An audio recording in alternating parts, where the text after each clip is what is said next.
Welcome to Know Your Leader, where voices rise, a platform for change where leaders realize the weight of their words, the power they hold, a stage to shape the future, young and old. Here we seek the truth, we ask the questions bold, we probe the depths of policies untold. Join Usiyabonga Mpungose as he explores the leaders who shape our world in store. With every word, a story is told of hope, of struggle, of a nation's hold. Let's know our leaders, let's hear their tale, and may the wisdom our future prevail.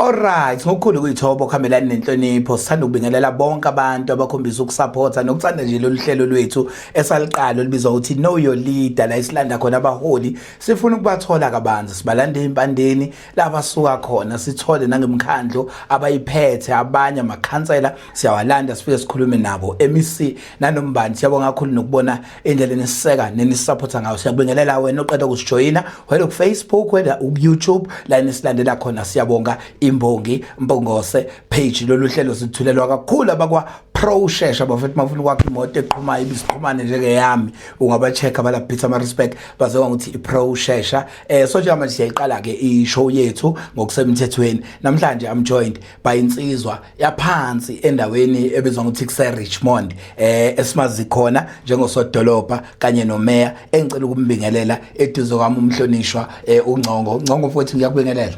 Asikubingelele Mpungose mfethu sibingelela kuwe sibingelela nama nenkubi zabalandeli besiyabonga Imbongi Mpungose broadcast mfethu siyazi ukuthi I podcast enkulu ene following enkulu ngabingelela bonke ababukeli bakho ikakhulukazi abahlali balapha eRichmond municipality mfethu man ngicela ukucheck phela masithumela ama invites wesigazi umholi ukuthi uyeza noma kezi yini kwenza uthi awuze kule podcast masicela nje mfethu sisacela ukuthi sibe kanye nawe. One ngiqonda kahle kamhlophe ukuthi noma iCP space noma yipi platform la esi invite khona because I am the follower of your page so I have seen you inviting leaders from the MEC levels, the mayors, the deputy mayors, the councillors, even umholi bendabuko, holding them accountable. So I strongly believe with each and every chance that I get, ukuthi ngizokhuluma ngibhekise kubantu engibaholayo, I must utilize that chance to account because ngikholela kakhulu on the values of democratic governance as well as accountability leading with transparency and openness. So ithuba ke ikakhulukazi social media njengamanje na generation that we are leading maqaphelisisa kahle idominate abantu abasha we call them kuma IDP imbizo they very less you know and they are very minimal in terms of attendance but yiza ku social media bakhona ku social media and they are not very informed ngezinto ezenzakalayo ukuthi kwenzakala nemakhaya abo khona umuntu wase Richmond oyihlalela eThekwini oyihlalela ePeter Maritzburg ohlele eMbali omunye uhlele uJ uyafunda use UCT njalo but uyafuna ukwazi ukuthi nje zishaphi ngasekhaya so ke why not sisebenzele lithuba bezokwazi abantu ukuthi what is it that is there in Richmond athina ama achievements akhona athina ama challenges akhona so mina nje page lakho I've seen it liba very instrumental in terms of sending ama messages from us as political leaders as government leaders kubantu esibaholayo mfethu yazi ukuthi uyangithinta mawusho njalo because ngeke ahlakani nomfana la ngaseMpuphumeni Library uthi yazi ngaze ngafundiswa ile podcast ukuthi ayikho imali ehlala kuyikhansela uthi yena nje wazi ukuthi mawuvotelwa unika isizumbulu bese kuthi udla imali kuthi hayi sho uyikhiphile kulokho zathi uthi uze wayifunda uma esebuka ku social media uthi hayibo kanti lezi zinto zihamba isebenze kalendlela ekhona okunye ngeke ngakunothisa ngakubona mbukeli nasi lesithombe engikuvezela sona nasithombe sakho lapha sikubonile uyagrade kwenzakalani lapha nasi somba basibuka lapha escreenini ibithini ubukade uqokiswa mayilana nani bengigraduate kwi postgraduate diploma in public management ebengiyenza University of Pretoria. It's a program that is done contactless study a program or online learning ayifunda khona bese ngigraduate ke ku NQF level 8. Okay. Yilo nje bengigraduate ngomhla ka 4 May ngigrade khona ke ezindlini zase University of Pretoria lapha ePretoria. Balekani ukufunda mawumholi? Hayi mawumholi ngicela ungathi mawumholi kubalekile ukuthi sifunde sonke. Okay. Sonke whether umholi umsebenzi noma ungasebenzi ngiyazi ukuthi the triple challenges that South Africa remains that are stagnant challenges or persistent challenges remains poverty, unemployment and inequality. Okay. Kodwa engifuna ukusho ukuthi ofundile nongafundanga abafani.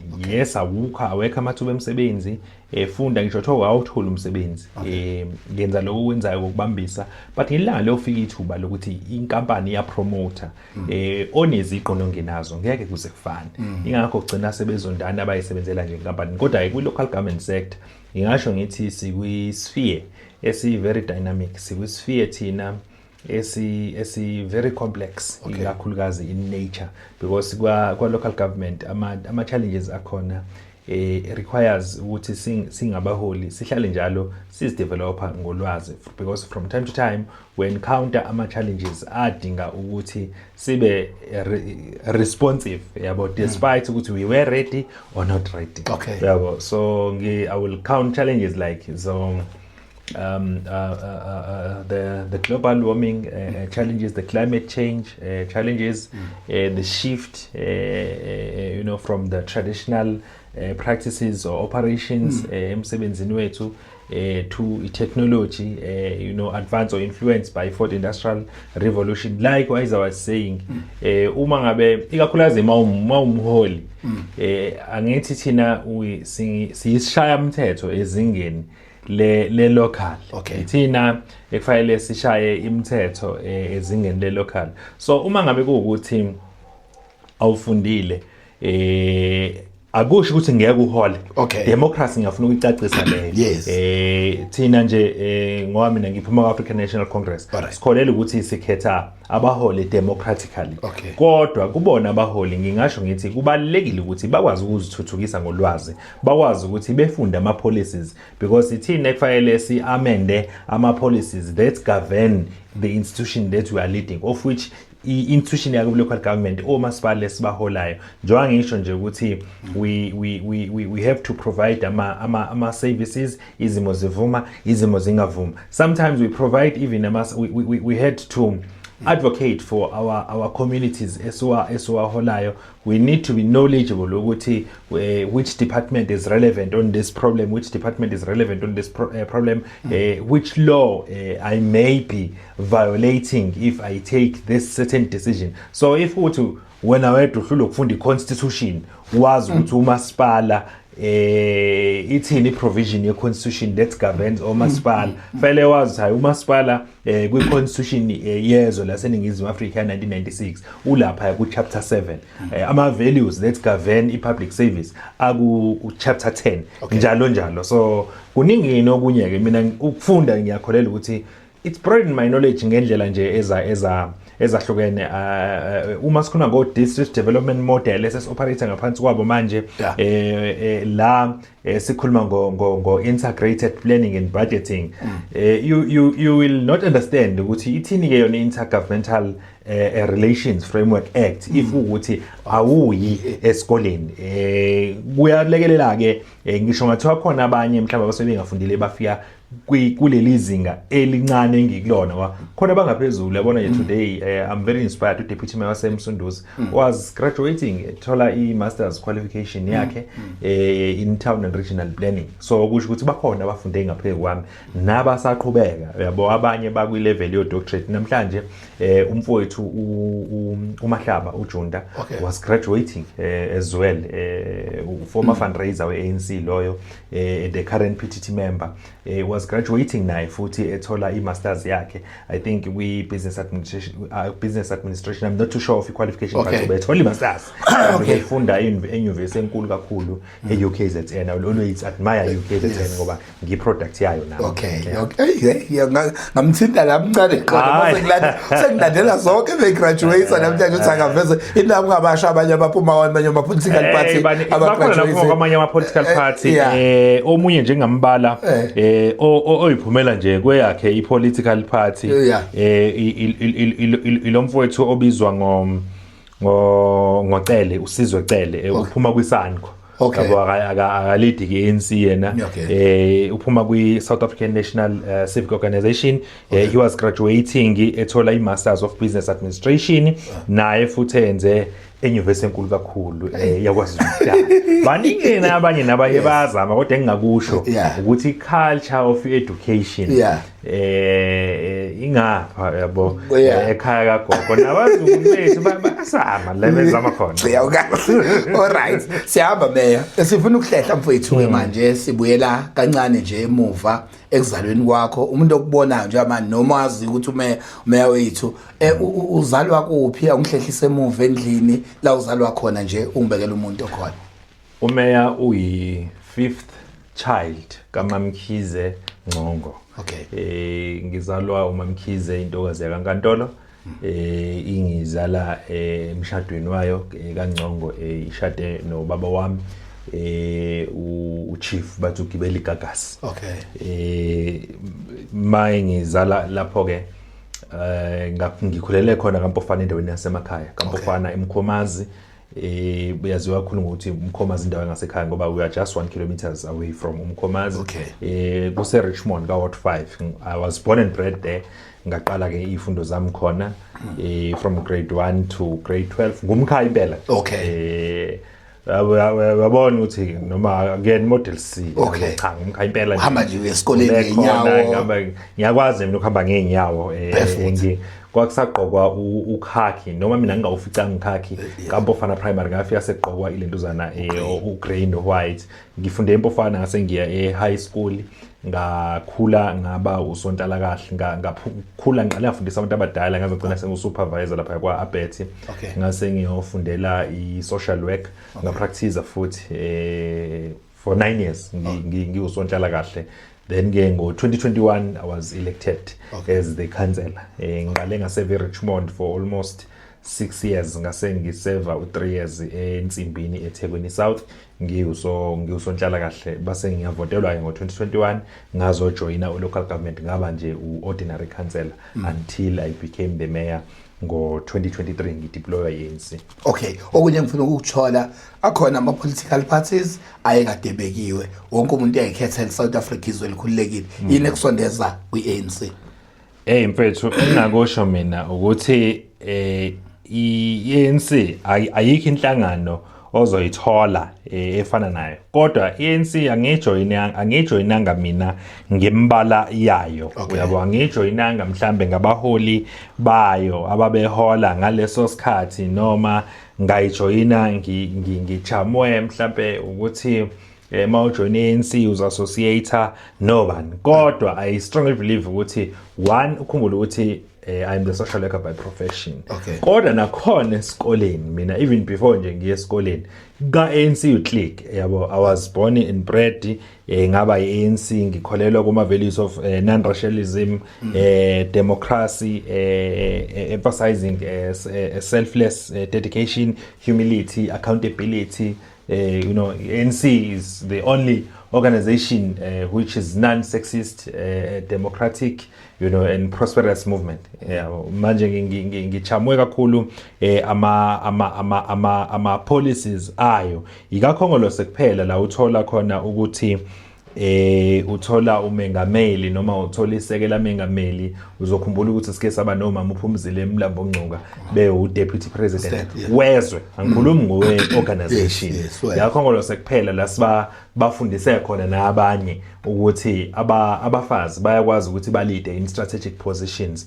benze kahle. I can count many yabo abalide abakhongolose. Kodwa nangale kwaloko ke phela ke with the history ya Khongoloses I liberation movement yase South Africa iwona ukhongolose which delivered nowavula imlomo kuthina prior 1994 njengoba namhlanje nasesinale nkululeko.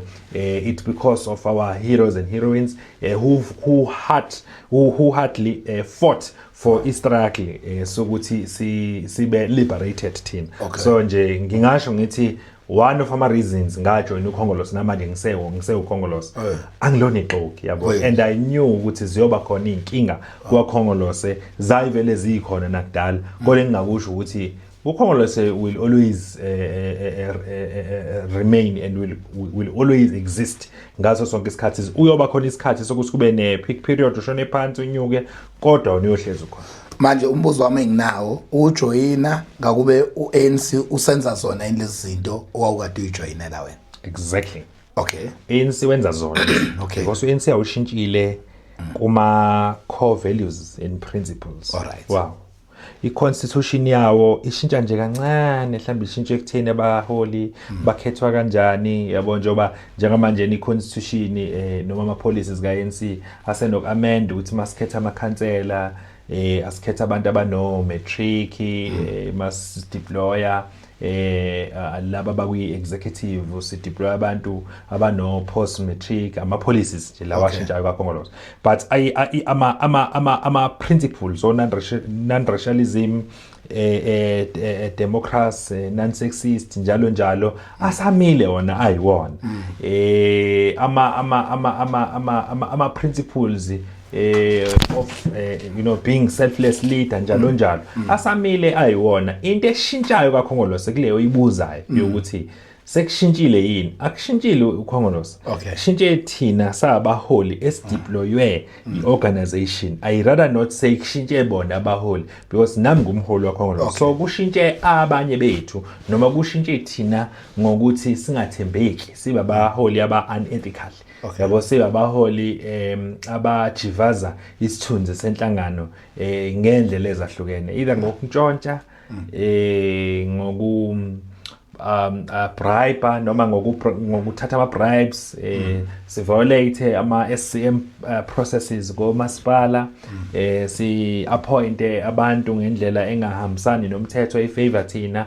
Kodwa ukhongolose awuvumelani nalokho kusuke kuyi decision yakho as an individual. Ingakho ANC kuyiwona wodwa owaqhamuka ne step aside. Asikho mnandi sibhlungu mase si-apply kulo sondele kuwena kuba sengathi uANC unfair yabo. Kodwa futhi uyaqala usibone kwesisikhathi mase si-apply kulo ngekho nje eduze kakhulu kwenhliziyo yakho. So ukhongolose wona wodwa onama policies akhulumisana njengoba ngisho nje nge-clean governance la eNingizimu Afrika. So manje ungqongodwa uzothini mangithi i-step aside sibuye sibonakale nje engazuthi sikhetha ngendlela engafani ngoba njengoba sikade sikhuluma ezikhona ezinye izinto ezithinta umongameli wenhlangano ophuma ngaphansi kwayo singalindela yini ukubona i-step aside naye. Let's wait until the NEC uSG uzosinikeza thina umkhomandlela. Kodwa what I can say, alright, i-Constitutional Court the recent court judgment didn't say umengameli has had any wrongdoing, but bathi the impeachment processes indlela eyalandelwa ngayo ngokuthi ibe voted lapha eParliament ngiyakhumbula they were voting yes or no. Ithi ijaji kwakufanele ama processes were not properly followed. Bese bethi there is a prima facie evidence okusho ukuthi ikhona upresident have a case to answer. If you have a case to answer okusho ukuthi you remain a suspect, it is suspected that there is wrongdoing ongaba khona. So ke kodwa ke ngokwe parliament because ANC nawo ama internal integrity commissions or internal disciplinary committees. ANC president has himself pronounced ukuthi he will subject himself from all those processes including the impeachment process. Uthe yena he is open and he even emphasized ukuthi he is not above the law. Everyone is equal to the law. So let's wait ukuthi parliament lenze njani. They will follow ama processes as guided by the constitution. Manje ngeke thina sithi si abadwebi bale constitution bese kuba yithina futhi who doesn't follow. Mina was so inspired. I think president uzo address I country if not today tomorrow but very soon. But here ilokho uzancongo mina la ngikhona ukuthi kubo bonke abathola step aside ulandelwe imigudu ngale yondlela noma yena kwenzeke ngendlela ehlukile ngoba upresident abathole mhlawumbe ukuthi kube nento ezokunika ucopho njengoba ngisho ukuthi uma izothi ucopho ukuthi kunemali etholakele ephuma ngaphandle obviously leyo nto isicishe ifana necala okuthiwa khona into eucopho eyicala kuleyo nto njalo sengibuza ukuthi wona wonke amalunga kaNC mase sekulandelwa le process ka step aside ibihamba izifike ekugcineni indaba noma bekuthiwa ngoba unalento eucopho awuthi ubuyele eceleni uhambe oyiklina kahle bese uyabona the nature of our cases are fine yabo ngcono ngangeni kuma leaders ukuthi njenganalomholi nalomholi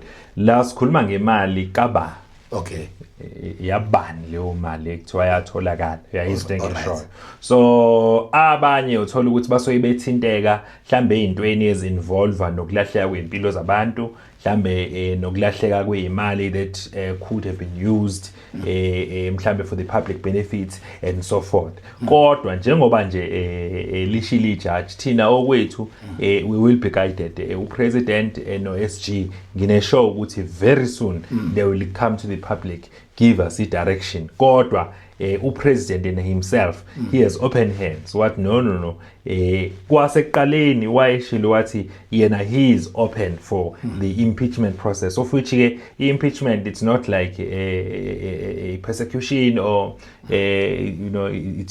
step aside lo akuwona but okusho ukuthi inquiry eyenziwayo against the senior not public the senior executive people or people who are holding serious positions with the likes of a president nama deputy president the ministers and so forth. So let's wait for the process to unfold. We cannot preempt njengamanje whether upresident unecala noma akanalo. Uma futhi etholakala ukuthi there is wrongdoing, do expect ANC ukuthi imsubject to step aside. Futhi he will subject himself knowing the nature of president Cyril Ramaphosa. He is a very disciplined cadre of the movement.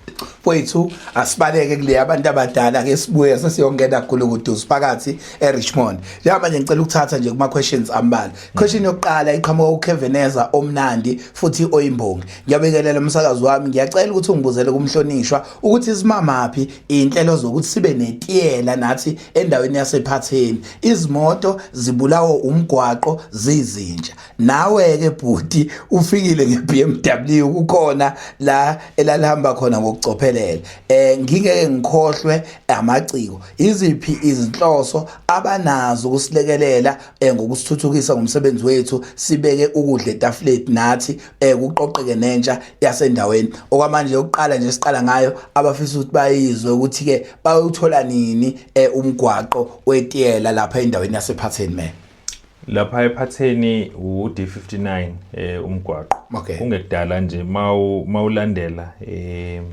because provincial government usebenza nawo ulandela uPFMA Public Finance Management Act uma ngabe bebudgeta unyaka nonyaka they budget and they prioritize indawo and they want to ensure ukuthi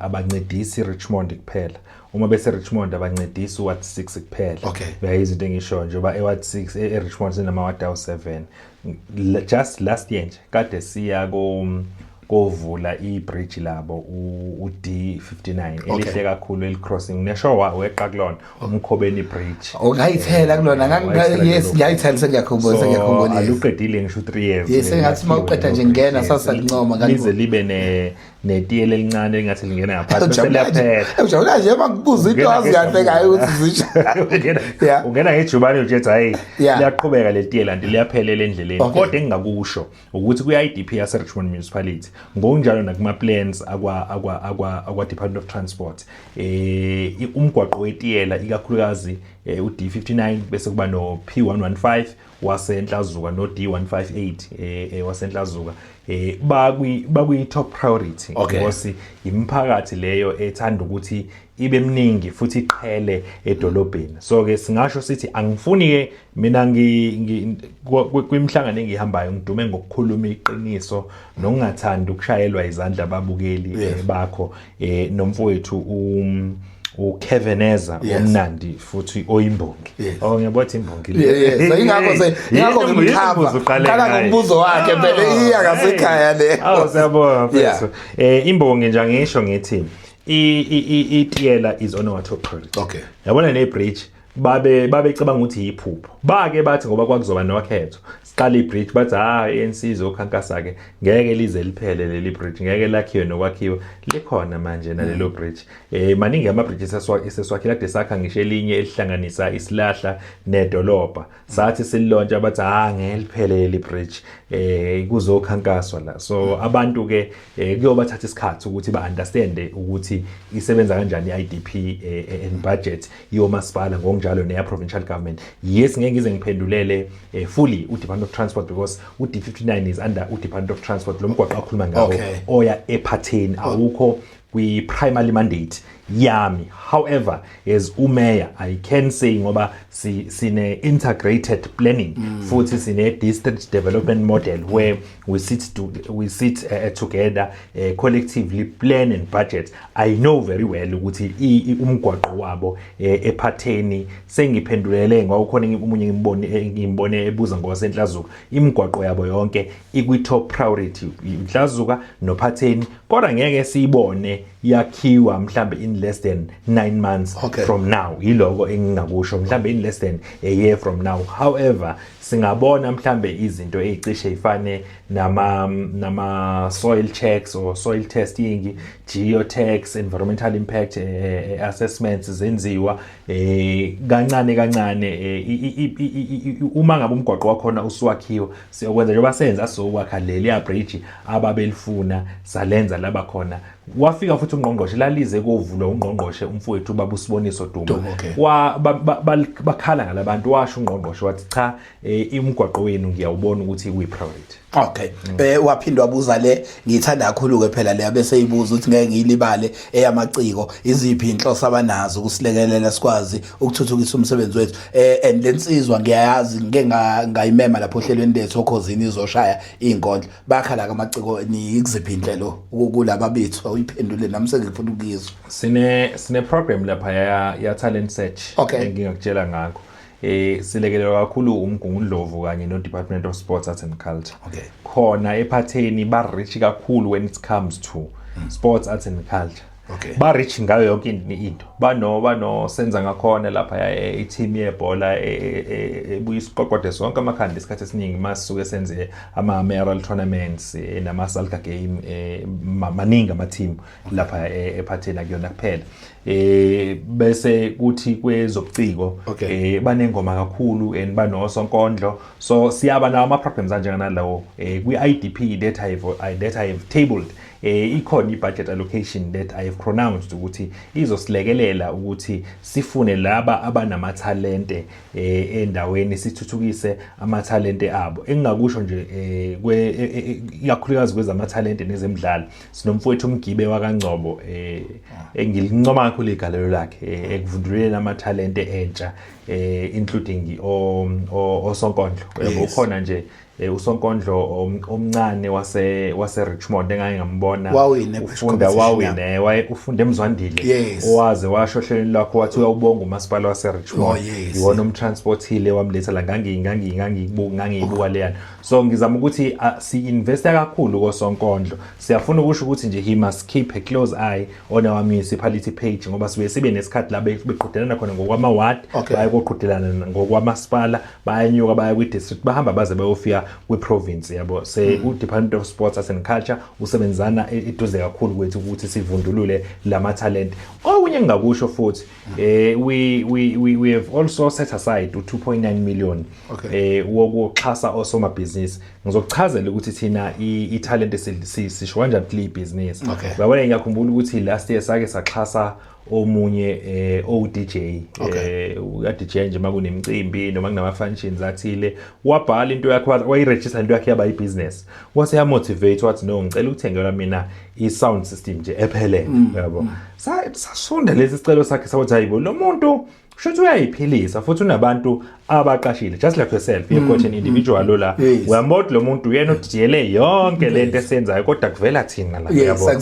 So samxhasa yabo nge-system. Namhlanje na ungomunye wabasakazi wazenzela istudio endlini naye umsakazi we Herigwala FM, I think so. So umsakazi we Herigwala FM waqala nje exhaswe yithina, wakwazi ukuthi azimakethe kanjalo kodwa ngizama ukuthi abasondele bangahlaleli kude, bangahlali benaleyo nkolelo ukuthi uyabona manje asikho badala kakhulu ngeminyaka yabo.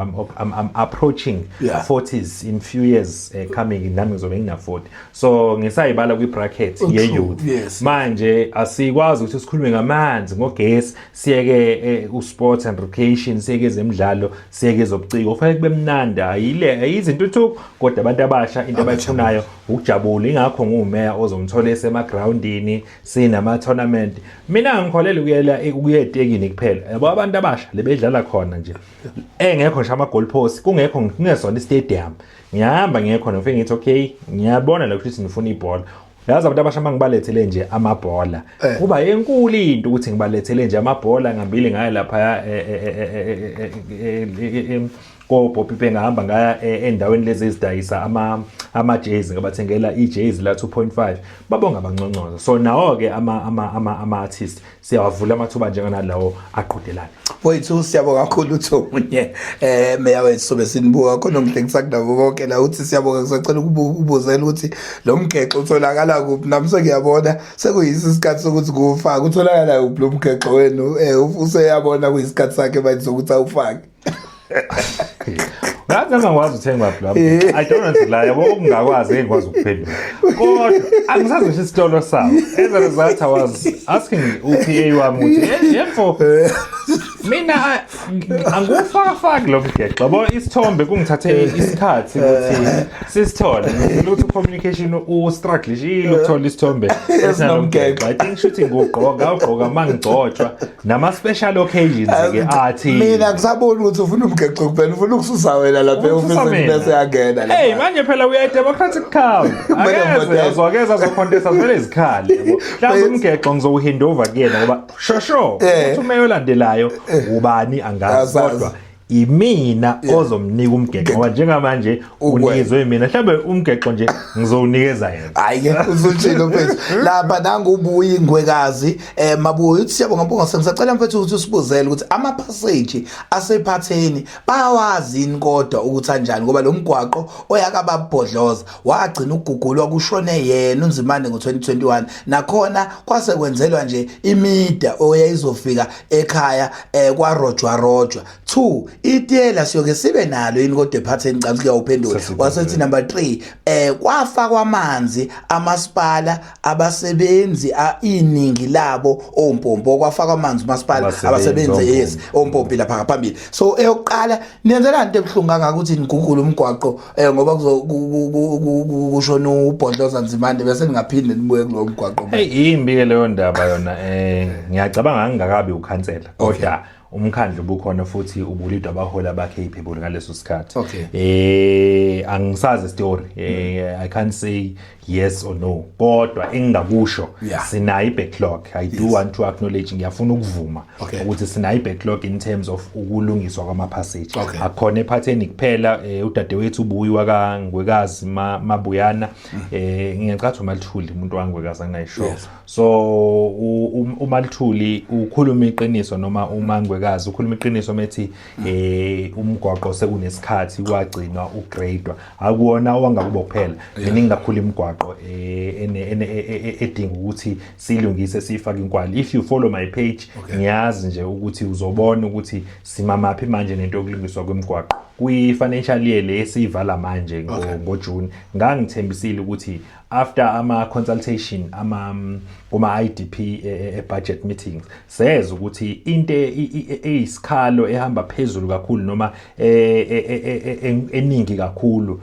saqaphela ukuthi ukulungiswa kwemigwaqo saze sabatshela ukuthi ayike sicela ukuthi ku capital funding yethu noma kuma capital projects si invest ekuthengweni kwemshini le egugula imigwaqo so kulonyaka Mpungose sithenge ugrader lona egeja ngaphansi sathenga uexcavator wethu salungisa ama tipper truck ethu awu5 afresh sa kulonyaka njengoba ngithi kade ngithebulisa lishi budget we have budgeted 1.5 million wokuthenga iTLB leyo machine ngoJanuary besilauncha and uma ngabe siyithenga zange kwaba khona uMcLeman uyabo sithengela le machine ozophushela ithenda saya kaKomatsu sayothenga kaKomatsu sabuya nemshini bayideliver bakaKomatsu yabo zange usiyabonga abe nethenda manje lokusithengela valelo lova manje so nje sesina leyo mshini ke sesiqalile ukusebenza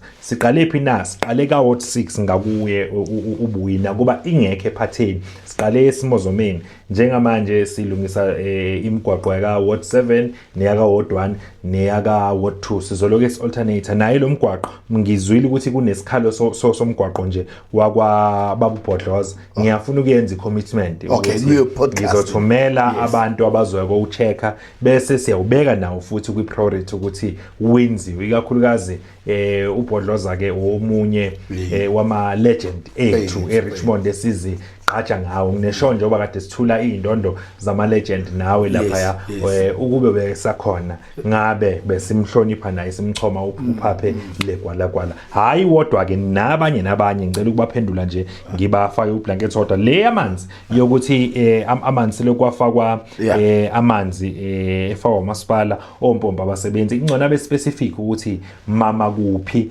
ngoba ephatheni akhona amanzi kade ngikhona ephatheni last week sine IDP budget meeting khona akhona amanzi indawo engiyazi ukuthi ayinawo amanzi ingale ngakomhlanga khona indawo ethiwa isemhlanga ngale maka ngase plazini elidayisa inkomo kunenkinga na ke amanzi eminye imizi lapha imizi emisha so ke ayinawo kamanzi zikhona indawo yebo ngiyavuma i-shortage yamanzi into engasho ngithi i-national yabo manje ukuba khona kwayo ke inkinga enye ekhona kodwa edalayo nathi sabantu ekhlale nasikho umsulwa including myself mhlambe ekhaya lapha because uthola ukuthi ngihlala ekhaya elisemakhaya ischeme sakhona sasidesign ukuthi sokha kwi-stand pipe futhi zonke la ekhlaleni la eMpophomeni abantu bakha kwi-10 pipe ompompo la abasihlanganisa sonke uzokhumbula ukuthi kuqala nje mefa kwamanzi sasithwala igubhu siyokha kulabo mpompo baseduzane bethu kusenzeka kanjalo angithi sonke sadonsa salethe emakhaya basidonsa silethe emakhaya ufica omunye echelele ingadi yakhe inezinyoni omunye ayaxaxaza amanzi etoilet yakawa attendi omunye ayaxaxazela empompini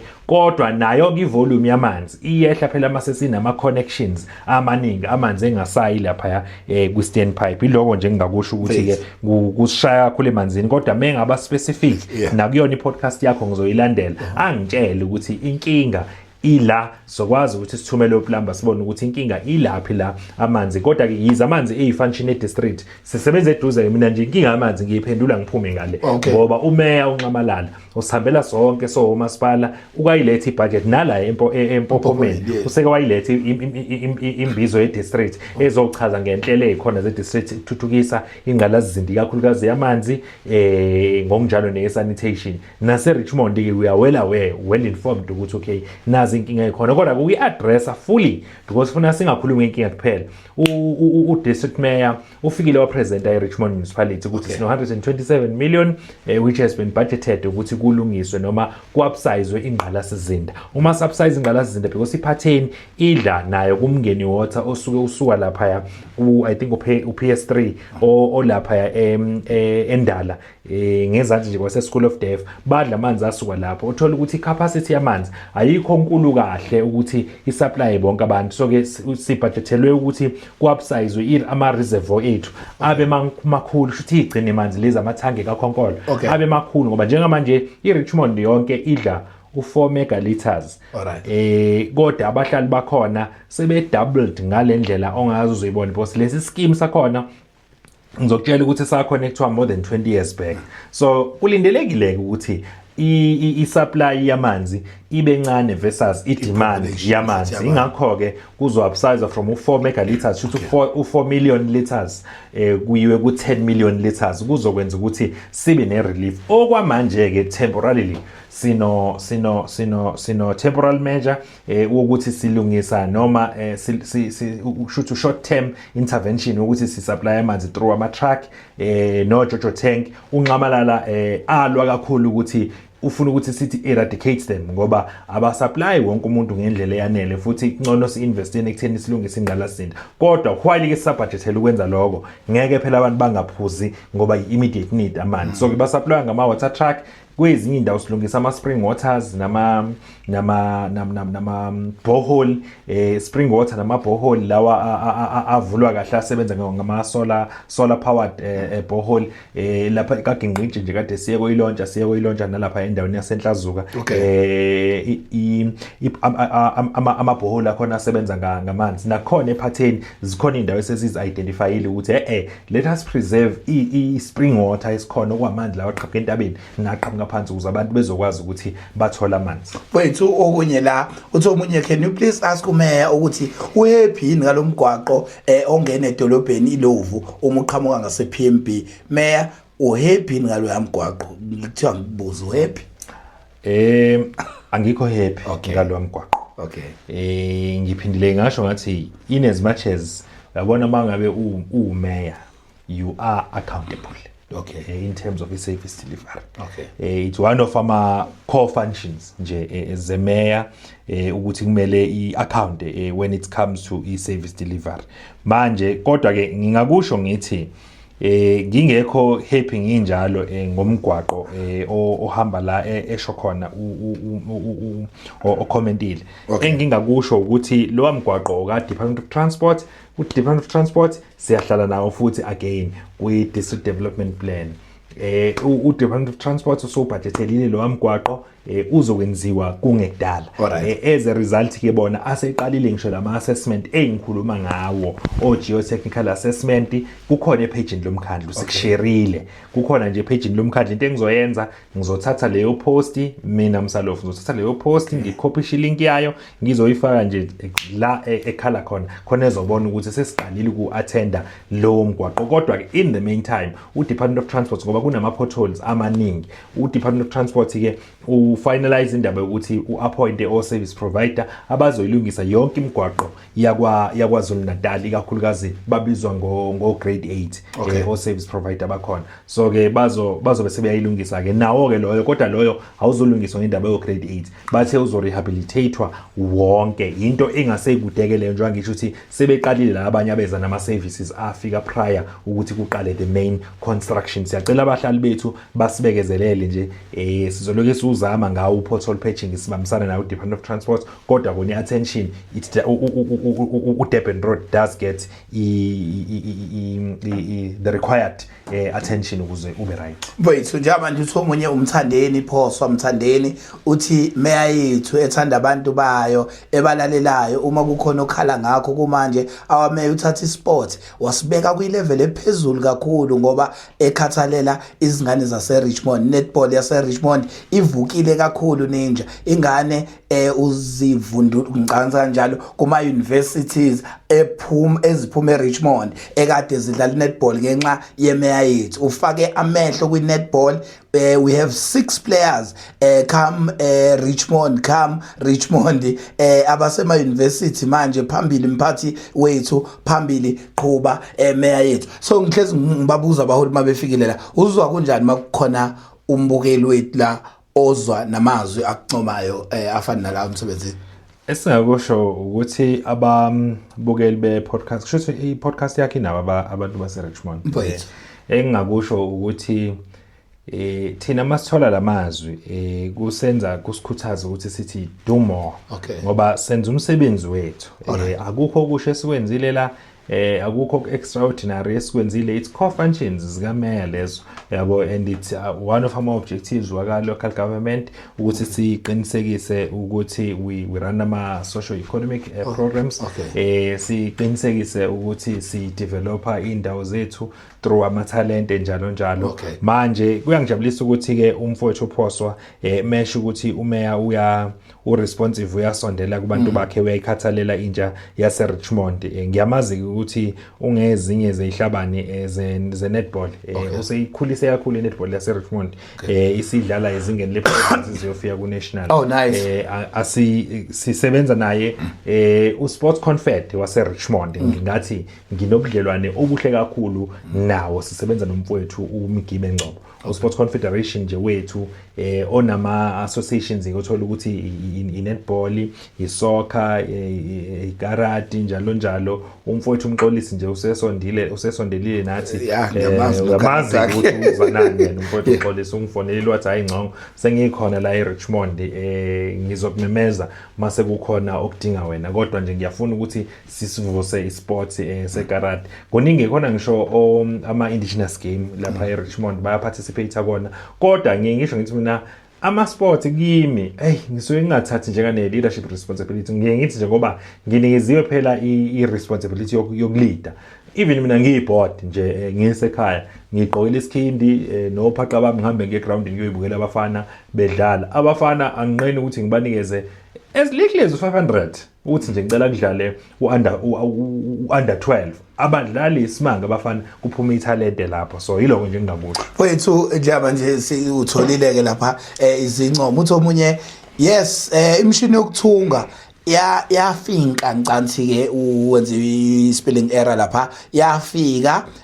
What is the next step cause bakhona abasha abakufundele? Why kwathulakala nje uthulakele kanjani imshini ibisi yafika lapha me noma ngena isho ukuthi ubalulu ukuthi imshini yokuthunga uthi yafika kuphi, kodwa esingakusho siyambonga Khongolose ukuthi imshini yafika. Yiloko nje ukuthi yafika kuphi, siyambonga Khongolose ukuthi imshini yafika.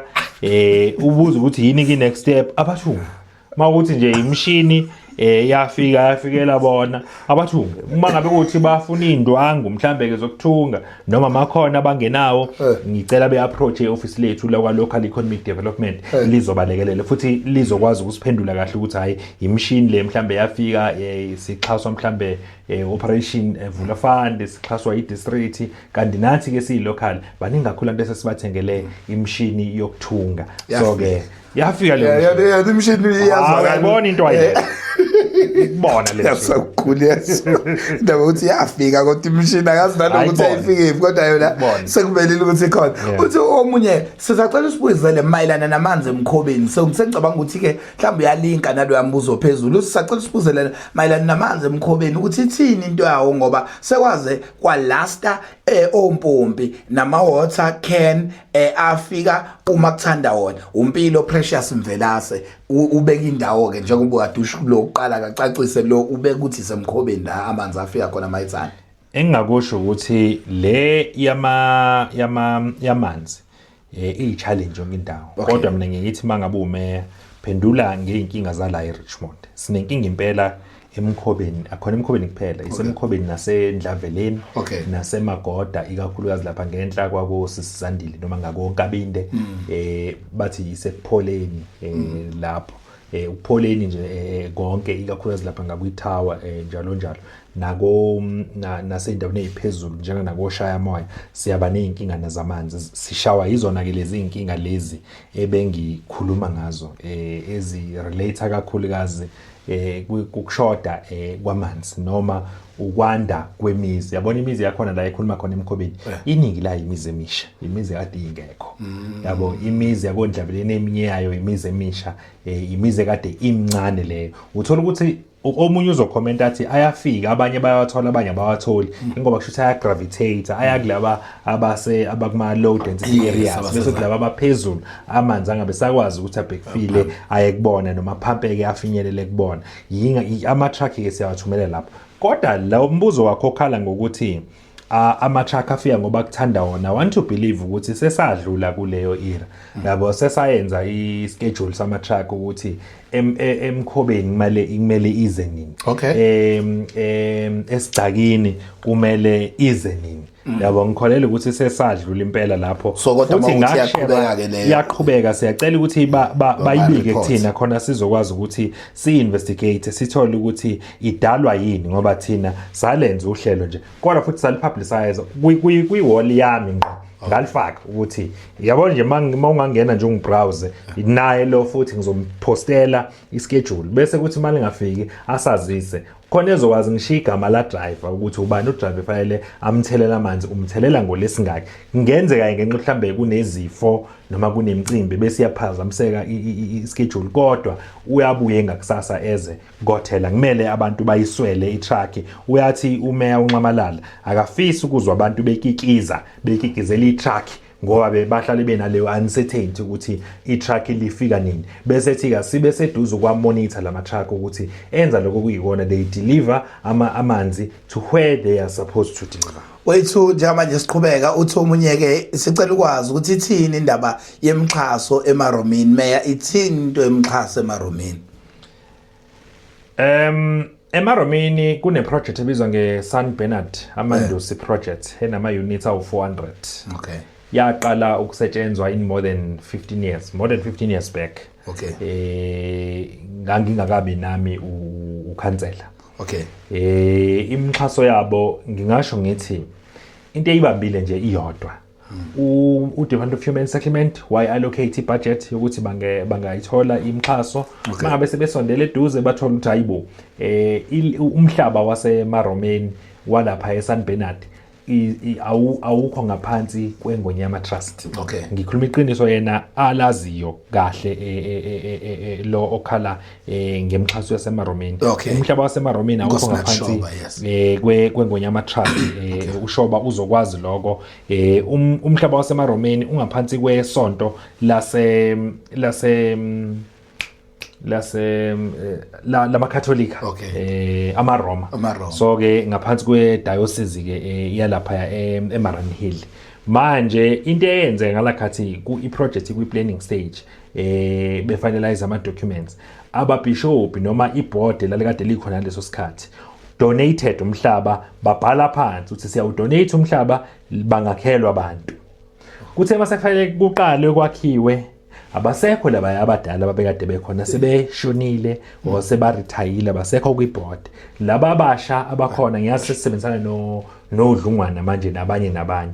Laba abasha bakhona bathi hayi khona siyasibona isivumelwano esenzeka sokuthi akwakhiwe mahala kulomhlaba wethu kwakhelwa abantu kodwa thina siyacela ukuthi okungenani i-department ayisibuyekeze lesi sinqumo kube khona indawo ezibuyela ngakuthina ezinye singadonate ngazo. Kodwa futhi masuhleli nabo abanye babo informally they do tell you ukuthi hey siyafisa kodwa ukuthi kube nako ukuncephezeleka okungaba khona okuphuma ngasesayidini lamasipala noma ngasesayidini lahulumeni. So ke kwacaca ukuthi masithi ke sithi hayi sicela ukuthi yenzeke leyo process lezo ingxoxo siyixoxe ezabantu bakheleka. Sengileke kaningi lapha ngenyanga edlule bengikhona kulo mphakathi njengoba sikuMay nje ngoApril kade ngikhona kulo mphakathi ngawubiza umhlangano babegcwele ihholo abantu bephumile ngizobanikezela i-update nakuma IDP budget ngiyakade ngibanikeza nje i-update ku-IDP ekade ngomhla ka7 ebihleli lapha kaThomi ngibachazela ukuthi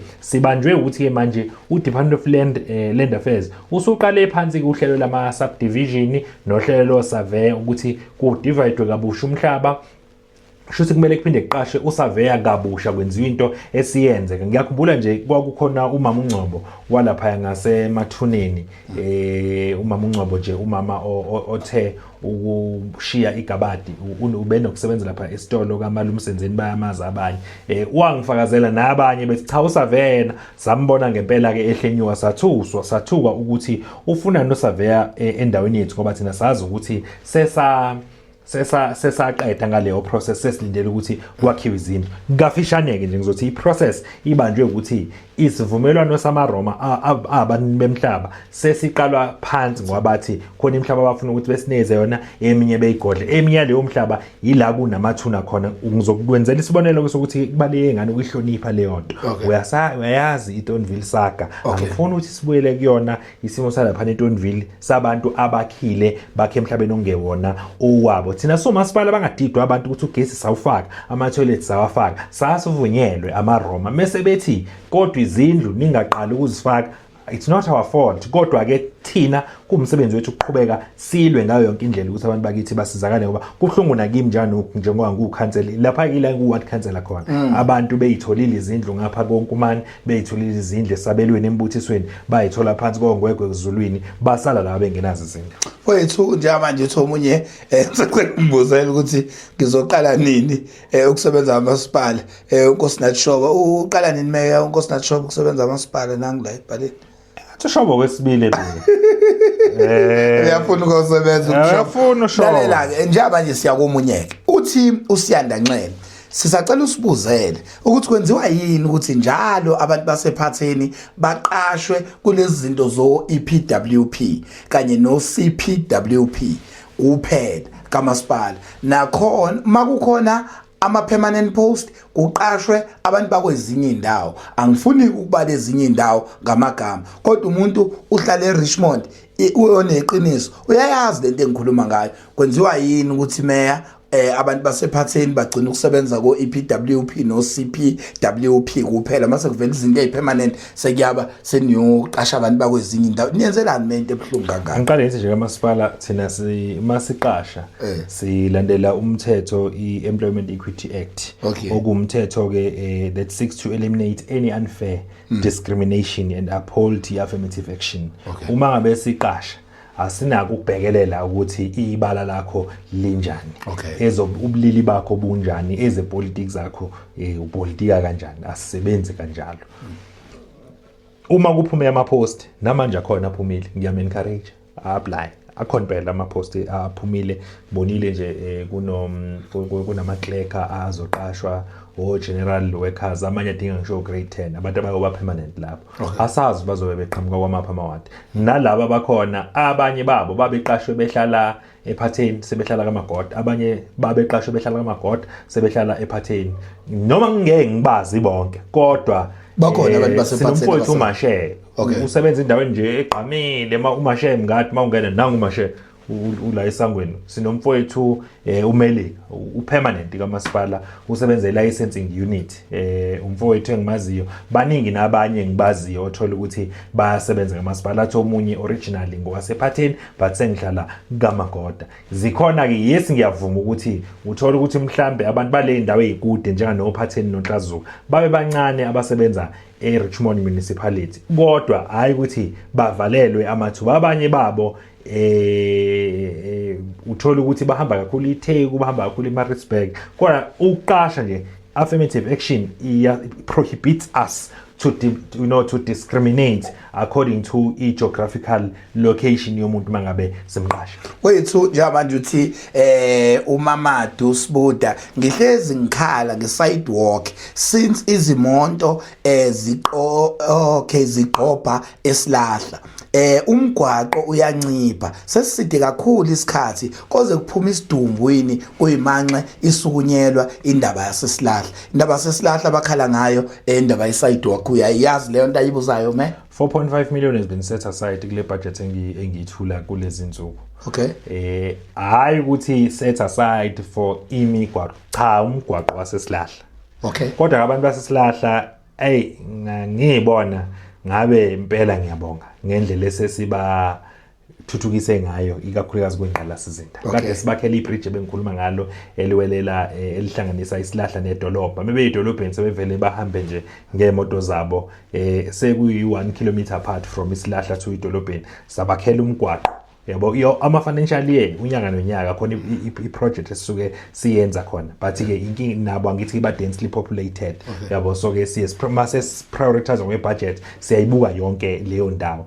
kodwa futhi ke noma kusuke kufanele senze ngayo yonke indlela nje yasenza ukuthi sizikhave zonke indawo kube khona into abayibonayo iyenziwe umasipala sibudgeteke u4.5 million ngalo mgwaqo akhuluma ngawo uMabuda uMamadu uSibuda mama si budget 4.5 million ngiyopresentile futhi kwi-IDP budget yabo njengoba ngila namhlanje sengiqedile ngama-IDP budget ayo yonke ama-ward from ward 1 up to ward 7 so hambele wonke lama budget sayoyithula ibudget sayithula futhi nale mali ukuthi sizodevelopa lo mgwaqo sufake nama-sidewalk into esiqaphele ngawo usunama potholes amaningi noma uyawavala ama potholes uyanakala uyi-function yakwamasipala hayi ya Department of Transport ingakho kulula ukuphendula sibeke ne time frame lo siphendula nje ngawo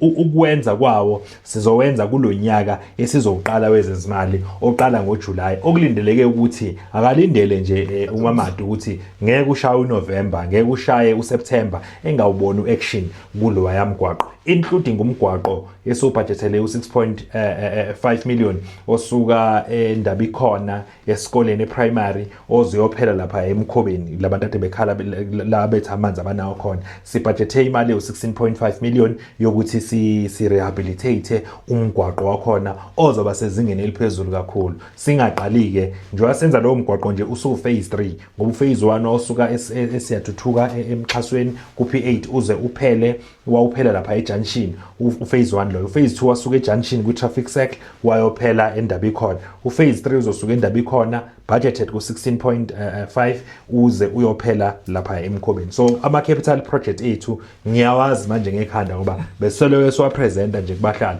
sesi advertising nokuadvertise khona okade engibuza ngaleyo advert ngamtshela ngathi nasesi advertisele ke noku advertise lo osuka eMkhobeni osuka endabi khona uyophela eMkhobeni mfethu yazi ke ukudlula nje nami ukuthi ngeke ngadlula eRichmond akusazi umuphi unyaka nje mhlambe mbili edlule ayibona imabhedu impela nje kuyasho ukuthi ayiziyakhala ke manje sekunjalo uthi omunye ke ngumhlali waseRichmond igama lakhe utha Kasabo uthi ngumhlali waseRichmond sithokozile nokho ngomeya wethu cha akanasici selokwathi inhlo kodwa ngifisa ukwazi ukuthi uthula uthini uvo lwakhe ngabokufika siyabona koSkhotho uMeya Mduduzi Sobholenyoni Mnyeza bephumela obala ngokungananazi ukuthi ngeke balibukele lingcole idolobha kuphele ne-cheap labor edalwa ama-undocumented foreigners okuningi okuhle ukwenzile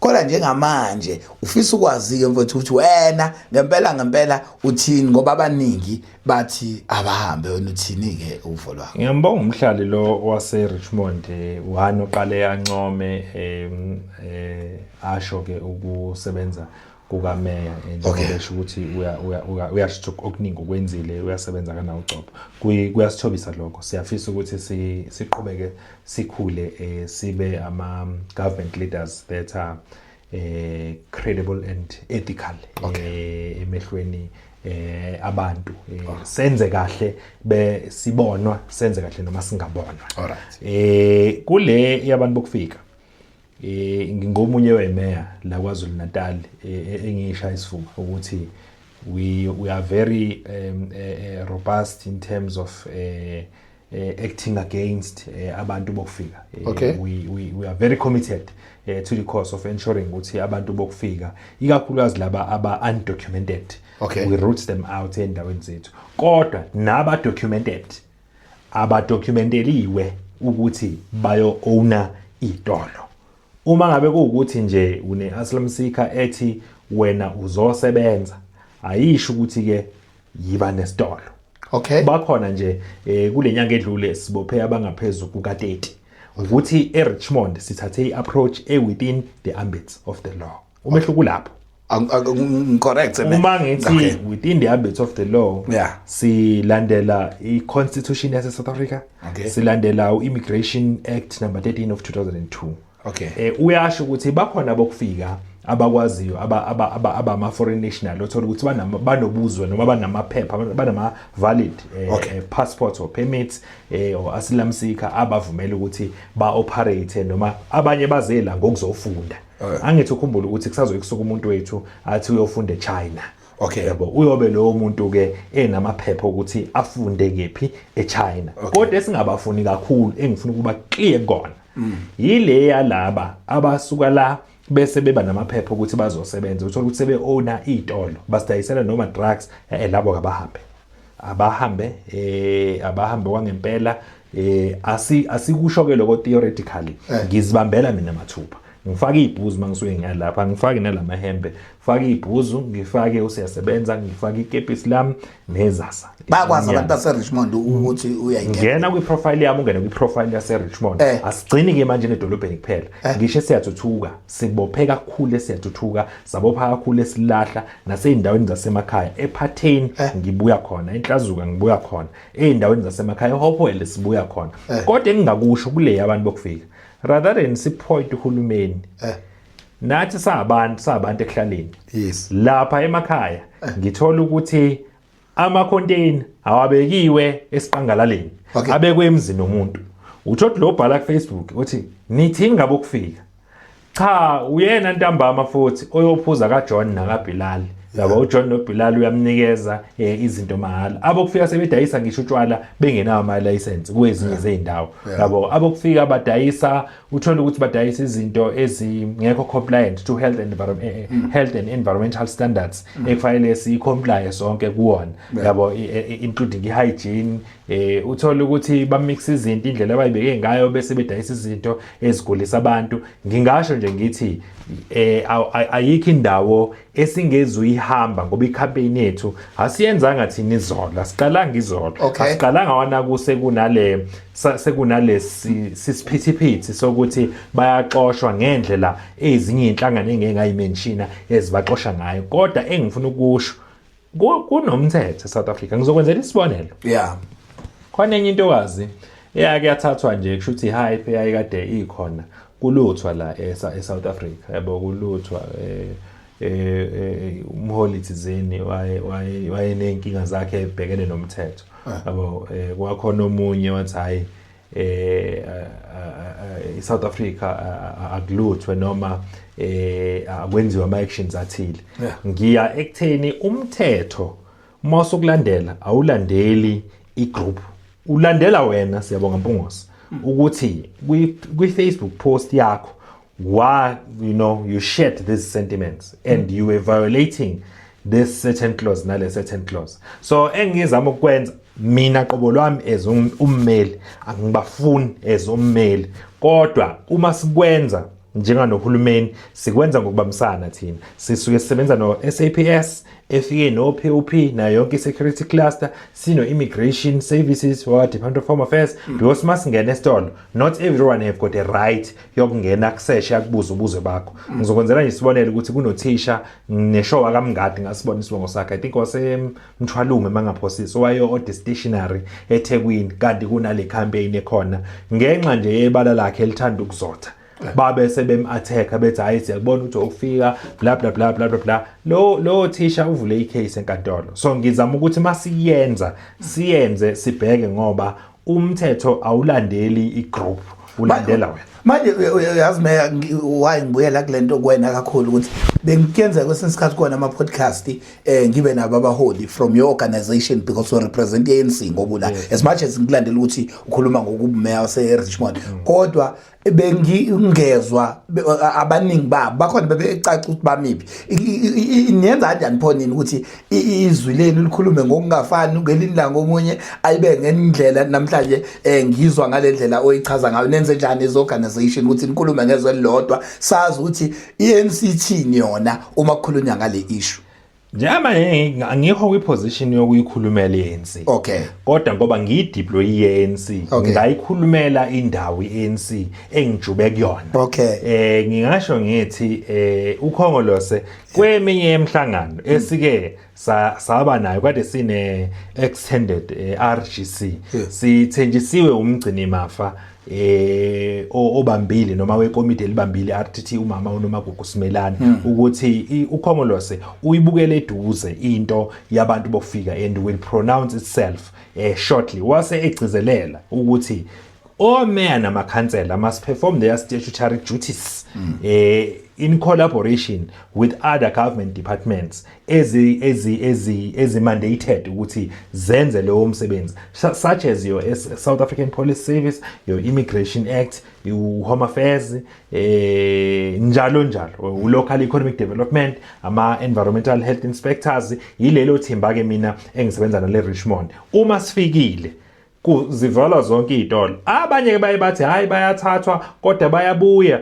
Akuhambi kanjalo, ziningi eseyivaliwe ezinga operate. Yiloko engingakusho, abanye basaboshiwe. Ukhongolose uzozipronounce wona ngendlela yawo. Unabaholi, sinabaholi aba very capable siholwa umakade bona uComrade uNdiyema kwaZulu Natal, la eregionini siholwa kahle, siholwa umfowethu uNathi wakamdladla noComrade uZet Luzipho. Baluse kakhulu ukusebenza kwethu. Ngiyazi ukuthi masubanikeze ithuba nabo bayofike bachazele ukuthi yiphi instruction abasinikeze yona, kodwa thina amandla basinikeze abawagodlile amandla ukuthi siperform ama duties ukuthi sivikele abantu ekhaleni kwethu. Kodwa ke futhi siya encourage mfowethu ukuthi abantu ekhaleni nabo bangakhombi umasipala kanti bona bafuye labantu. Abantu ekhaleni thina sibanikeza ama business permit ukuthi barane ama informal trading stores eRichmond. Bona bese bewa renta out kuma foreigners. Ubanike who is dropping the ball. Yes umasipala phela uenforce umthetho, but not what umasipala nawo abahlali banesandla. Ingakho namakhosi asendlunkulu aseRichmond asephumela obala athi siyawuseka umkhankaso waseRichmond municipality abajahwe, kodwa kube khona amaphoyisa ukuze kungabi ukuthi sesiyaba yabona eSouth Africa izinto ziyenzeka bese kuba ngathi zidivert ubujaha bokufika kanti ingqondo sisekulutheni. Sifunike leyo thina eRichmond. Yazi ukuthi nami ngicela ukuyibala kulabantu okhuluma ngabo ukuthi umuntu asibuye subhekise kumina ukuthi cha nami abafethu abangijwayele ukungilungisela imoto nje cha ibona bakufika ngosiyabonga Mpokozi lamchacela ukuvuma nje ukuthi ngijwayele ukuyilungisa kubona lapha eMaritzburg.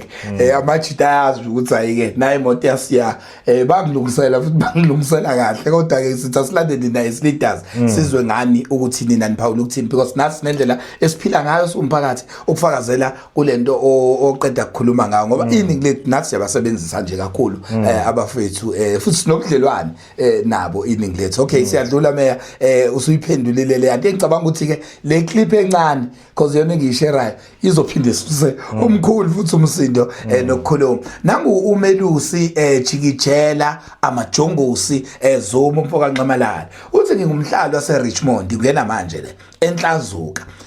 Ummeli Mkhonto ulikhansela langakithi eNhlazuka aphinde abe ngumeya waseRichmond municipality eKZN. Akunawo umbuzo Mpungose, kodwa ngifisa nje ukuveza ngale kokunananza ukuthi ayisijabule kakhulu ngekhansela lethu kusukela lingena ngo2021 alikaze lingazibamba izingcingo okanye lingaphendula ama messages uma simbhalela uma simbhekene nenkinga. Kuningi kakhulu kasekwenzile umphakathi waseRichmond ukhuluma nje ihhovisi lakhe lathenga imishini yokulungisa imigwaqo angeke sisahlupheka manje. Umasipala wethu ize umncane kodwa maningi ama program osuwenzile abantu. Meya wethu uzithobile kakhulu ngumholi osebantwini futhi okholelwayo kakhulu eqhakambiseni ubuholi bamakhosi nezinduna. Lokho kwenza kube khona ubumbano kanye nokuthula emphakathini waseRichmond yonkana. Ngalawo mazwi ngithi uphambuka aqhubeke asebenzele abantu base Richmond angapheli amandla. Ngiyabonga leyo comment iqhamuka kuMelusi Jikijela amajongosi umfokazuma. Uthini ngalesi sincomo salensizwa nomthensizwa akithi awubatshele lapha kuMpungose ukwenzakalani la uthini ngalesi sincomo oqeda ukusola nje manje. Badika nto abacommente lapha, abanye bacommente bayakhala. Into engiyithandayo bambalwa abacomenta begxeka umeya personal. I know sure. Bese mhlawumbe umeya untshontshile, umeya uthukile abantu, umeya i-conduct yakhe mhlambe uyaphuza in the public nokunye. Kanti umeya uyiphuzela private. Umeya uyiphuzela private ngoba ngila kuyafana ukuthi sikaMpungose ngiyayishayela. Umeya vele isona isiphuzo sakhe lesi. Yeah meya. Sure. Engingakusho nje ukuthi kuyasithobisa kakhulu baningi ababukeli nabalandeli bepage lakhe abacommentile. Omunye namanje angimuzwa ngoba ufika ncome mina ngapha kodwa bese ethi hey ngathi ngabukela kuSobho Lenyoni. Manje angazi ukuthi uSobho Lenyoni mhlawumbe uhlala ngakhona uSobho Lenyoni ngiyazi umeya wangapha ngako Escort. So angimqondi noma uhlala ngakithi noma uhlala eEscort kodwa yena ngiyamuzwa ethi nami ngumeya wakhe. Naye kunqamalala loyo siyafuna ukusho ukuthi siyabonga kakhulu kwakushoyo nabanye ababongayo. Kuyasithobisa konke abakushoyo sikholela ukuthi okunokuthi kusiphakamise kufanele kusithobise kakhulu kusenze sibone ukuthi okusho ukuthi abantu bafuna umholi oyithobile, umholi ophansi, umholi oresponsive. Ngiyamuzwa nginama credit ukuthi ngiyayibamba ingcingo, ngiyayibamba impela ingcingo but kuyenza ube nesikhathi njengamanje nje njoba ku podcast yakho.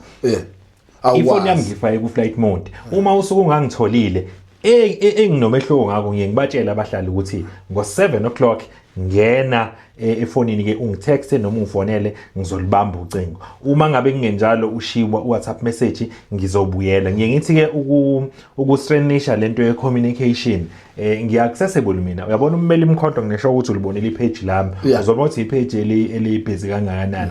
Abantu bayakwazi ukungiaccessa ku social media, bayakwazi ukufaka izikhalo zabo, bayakwazi nokungisendela ku inbox ewadini la ngukhansela khona. Ngino WhatsApp group omphakathi open nje kuona wonke umphakathi ukuthi umuntu uyiliphi iqembu. It's none of my business. Ayina what cancel.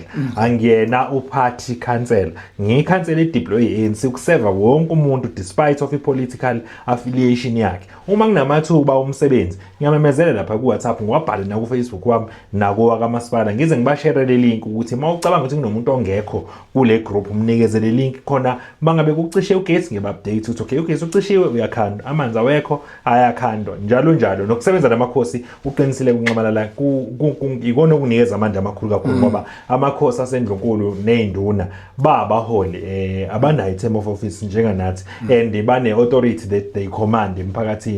Musebenzela kude nabo uyaba frustrated wawena uyikhansela. Akufanele ukuthi umphakathi mawukutoyitoyela noma ukhala ngeservice delivery bese kuba ukuthi nezinduna ikhana uyibrief ngaleso sikhathi izinduna namakhosi funa bahlale be ahead. Ngiyathoba kakhulu enkosini yesizwe uMqolombeni okuyinkosi yami, inkosi yesizwe uDlamini uSibalukhulu okuyinkosi yami lapha nesiphahleni kade sibahambisele iIDP budget nje nabo kuleli sonto edlule sike saya kubo safike sayo presenter ibudget kubona sasho ukuthi nako kuhlelwe umkhandlu wethu. Sengikhathula nje ikhona ebe inbox la eseceleni kushuthi ubeyithumela nje private uthi ngicela ukuthi ungibuzele indaba yamanzi endaweni yaseSilahla. Ngicela ukuthi wayiphendula ngase sports ground. It's almost 6 months now the matter has been reported to him personally, promised ukuthi uyeza till now lutho usizo sinikezwa amanzi ngetanker truck ku 2.5 liters for more than 200 household.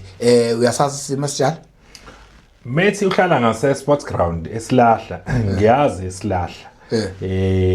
Alikho khona la Richmond engingalazi nengaze futhi nginyathele kulona nani. So noma Mati uke wakhala ngento enjalo kwi profile yami izolo uye wangibhalela ekhala ngamanzi wa comment umeya unqamalala washo ukuthi usifisa ukungenelela endaweni yaseSilahla ngoba angithi thina si provide amanzi uMgungundlovu provide amanzi kodwa ke siyaphendula ngento zamanzi ngoba thina ifuna sidlulisele kuMgungundlovu ukuthi amanzi athi nakula kunenkinga khona. So ngiyafuna ukusho ukuthi into yaseSilahla ngizozifikela mina mathupha ngiyacela ukuthi njobe kufakele i-message aphinde akufakele inamba yakhe akufakele inamba yakhe noma anga-text ummeli imkhonto noma anga-texta wena eyami nje it's public known nginenamba eyodwa anginayo enye ifoni encane nginalena nje kuphela anginayo nje encane noma enkulu enhleke engasafani nale mothe 07822118828 leyo namba ingena kumina uma ungangitholi ingoba ngisemeeting anginayo futhi ezohlala kuma protector noma ku PA uPA umfonela ngeyasemsebenzini neyakhe ngonayo neyakhe inamba so akangifonele noma angisendele uWhatsApp angitshela ukuthi mama ngiyafisa nami ukuyifikela uDeputy Man namhlanje ngize ngam-excuse ukuthi noma angaphumelela kwe-IDP ayo investigator into yasesilahla namanzi ngibanikeze leyo instruction ukuthi akayi-investigate asebenzisane noplumber bethu ukuze bezokwazi uyi-attend ikhona imphakathi efana noMaswazini ngimenzela isibonelo efana noMaswazini eShaya Moya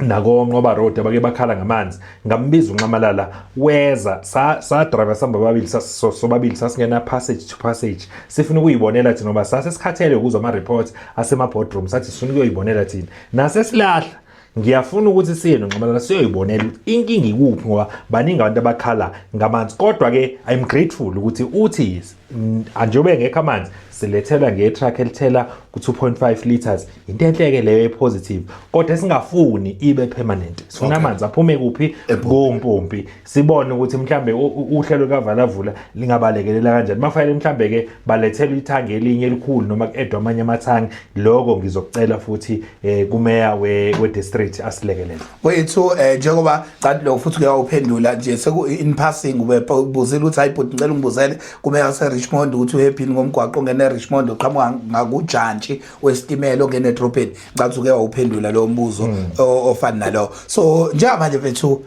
ukubuka i-podcast yami nawe kade ngila akaze ngiyithole izinto ezikugxibha kangaka ngoba ngathi uthi mawula nomholi nje sisuke zokhala how do you feel sesikhathula nje sesivala uzizufila kanjani and okwesibili engifuna ukukubuza kuwena uma ungiphendula kule mbuzo ukuthi angithi uyabona manje ukuthi iwadi yakho la sizenzele thina ngokwe podcast imbuzo sayitholela thina izinto eziseceleni so ukubuka nje abantu bewadi yakho bephuma beveza ama views abo and bekubuza ngezincanthi imbuzo bebebuza ngqo wena ayikho imbuzo ke wathi angazi ukuthi bakhuluma ngani lapho so how do you feel mase sekufika la sesiya ngasekhathuleni nje uhlelo lethu kuyangithokozisa kakhulu njengoba ngisho ukuthi ngijabulisa ukuthi imibuzo ekhona ibuza ngeservice delivery akukho la bethi umeya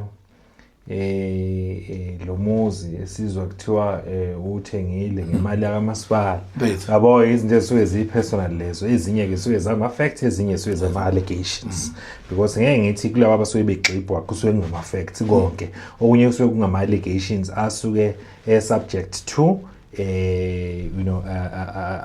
court findings whether are they true or not so ke kuyangithobisa mina ukuthi abantu engibaholayo bayakholelwa kimi abantu engibaholayo ngiyabahlonipha bayangihlonipha because respect is a two-way process so ke nawe mangabe umholi you must know and make sure ukuthi you earn respect kubantu by respecting them because respect is reciprocal kusho kanjalo ngonjalo nokuhola umkhandlu mhlambe okunye kwezinto okwenza abantu bawethembe umkhandlu wethu ukuthi esikuthembisayo esisuke sizokwenza esingezuphumelela ukwenza ngithi yezo nje umgwaqo wasephatheni D59 ave ngajabula ngibe umeya ngifikela ngithi njengoba besho ke siyawudeliver lo mgwaqo uzokwenziwa in the next 2 months sofaka itiyela yabo bangangishayela kakhulu izandla kodwa manje angikwazi ukuthi ngikucommente ngibe ngazi kahle ukuthi ayikho imali yawo ukuthi siwenze futhi awukho kwi-mandate yethu as a local government ngicabanga ukuthi uyayizwa leyo nto ngishoyo kunabantu bakhala ngemgwaqo abathi i-gravel ngifisa kabuka ukuthi ngabe ngithi yonke leyo mgwaqo sizofika siye koyishintsha ibe yitiyela khona kwangibuza njalo wathi why investor kwi-yellow plant into enithenga imshini ngama-million ngo-10 million ingabe nenza umgwaqo nga-1 by 1 no into abangayiqonda ukuthi i-constitution chapter 7 section 152 subsection 2 lapha kuma objectives of local government section 152 subsection 2 uthi local government should strive within its administrative and financial capacity to meet all our objectives waka local government are stipulated ku subsection 1 of section 152 we Constitution of the Republic of SA. Manje ngizama ukuthi emkhandlweni nami ngingakabi ikhansela hey man ngangibona akhansela ayenza igravel engabenza amatiyela yabo afaka itiyela yonke indawo enze nokuthi manje uyakubuka lo ngoba ucabanga lo akasekhaya nathi sithi sisele sonke administrative and financial capacity yomkhandlu yabona manje waso adopt budget kuumthwalo wethu ukuthi you know 1 month prior the commencement of the financial year MFMA stipulates ukuthi we should have adopted i-budget. Kunomehluko ke ku-adopt i-budget khona i-funded ne-unfunded budget. If you adopt the unfunded budget, that simply mean when you have budgeted over should the expenditure yakho is far above you know surpass the projected income yayize ngisho. So mangicommit wana ngume dala mina ngazi umeya nje umuntu ovela hlaba isoyi ukuthi khona imali noma yikho umeya ngavela yazi nginaso nespade engase ngisimakile ekhaya ukuthi njengoba ngumeya benginika lo mshini ngiyohlaba amasoyi umuntu mayefuna umgwaqo hlaba isoyi manager sala uyabona maye lokho ku against the law yabo and kungathembeki. So ke ngizama ukuthi abantu ngicabanga ukuthi kuyasisebenzela lokho somkhandlu wase Richmond ukuthi siumkhandlu omncane and okunye okusebenzelayo we are umkhandlu we clean audit for 2 consecutive years. Yabo sesiyayiqeda podcast ngeke ngakhuluma ukuthi sibe ne clean audit for 2 consecutive years. We are amongst sasinawe lapha siyokwenziwa siyothola ama award sathola ama award sithole award ngo2023 2024 bengiqala ukuba umeya ngaleso sikhathi 2024 2025 saphinda sayithola futhi clean audit kulonyaka ke so4 phela imkhandlu yakwaZulu Natal. Uma ubona nje kulistwa imkhandlu ekuthiwa yenzi kahle emalini ibuyisela imali kuhulumeni khohlwa akuthina lapho thina ngekota mhlambe ikota yesithathu suke sesiku 100% expenditure yemigi yama conditional grant njalo and ama projects ethu siyawaqala bese eyaphela. Ingakho ngikholelwa ukuthi abantu bayakwa kancane kukhona ukukhanya. Ngicela ukuphathisa nje ukuthi nalapha ke ngo November 2026 abantu bese bevota aphela ukuya lapho makuzathi yemuka lapho akekho umole engamniki vele lelo thuba bayisaseqede usuyagijimela manje olwami lolu hlelo menyiwe la uphuza amanzi ami lapho ukhuluma kwimic yami la ngithi mina ke njengabanje mfowethu siyakhona ke ekukhathuleni mhlawumbe before sikhathule into eyithanda ngale podcast nje okathi ikwenza uvuma uyithande nje yini oyithandayo asiqale ukuthi ngiyibonile iqala podcast sure vele intsha yes kodwa manje le podcast i-following yayo mfethu ibona ukuthi icela ku 2 million mfethu yes buka futhi ukuthi le podcast isekhaleni mfethu endaweni yasemakhaya eMpophomeni ingakithi la isemgungundlovu so njoba ila eMpophomeni i-podcast futhi engachemile mfethu mthazi njalo abantu umuntu ufila ngathi ngiyamshaya mawuhlangana noELC yathi awu manje indaba usibuzane mawuhlangana noDA awu manje indaba so uthini le awuyichaze kuleyo ndawo le podcast iholder thina ezomeya account yabona mina embizweni meyiphakama izandla ziba 12 ngivula kahle iiPad yami ngiyibeke phansi kanje yabo bese ngivula kahle la ngibhala imibuzo ngibhala amagama abantu lo ubuza ngokuthi ufuna ukuthi nansi action engiyifunayo ayifunayo nansi commitment engimnikezela yona bese ngiyarecord bese sithi mase sihleli sesireviewer imibuzo yeIDP ngizama ukuthi ukuholdwa accountable iyona into engiyithanda kakhulu so wena usiholder accountable ukhumbule nje ngishilo ngathi sikuyi4IR era manje abantu abaningi aba-attend imbizo ubukela ukuthi labantu bonke iningi labantu abakhuluma la bebengekho embizo ecabanga abanalo lolwazi bebeyolithola nini kube angizanga la bebeyolithola nini kube angingeni ku live mina ngiba update bebeyolithola nini kuba ngibathumelele ku WhatsApp engino WhatsApp babo so ngiya encourage nabanye abaholi ukuthi maybe inviteiwe not only kuwe kuphela any media house la isithola khona ithuba let us go there siye kokhuluma accomplishments ethu ama-accomplishments ethu nama-challenges ethu yabona ama-plan of actions ethu ukuthi how do we plan to tackle ama-challenges emphakathini yethu. Amakhansela yazani bafuna into encane ekhanseleni, bafuna ikhansela libe accessible at all material time, bafuna ikhansela libe responsive to iy'dingo zabo,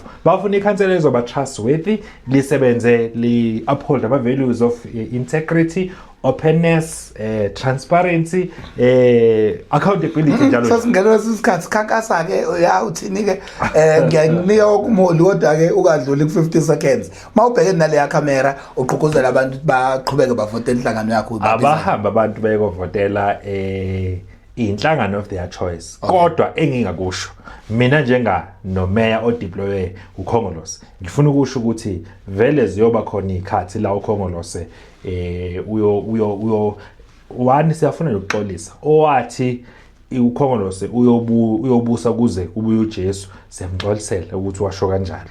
Kodwa esingakusho ukuthi uKhongolose uyosoloke ukhona noma izinto ziguquka, bakhona abahlabelela kanjalo bathi noma iguquka izinto, uKhongolose uyosoloke ukhona. Engifuna ukusho ukuthi abantu mabaphume beyo exercise their democratic vote, kodwa mina I want to persuade them ukuthi uKhongolose remains the best in terms of its policies, remains the best in terms of its history.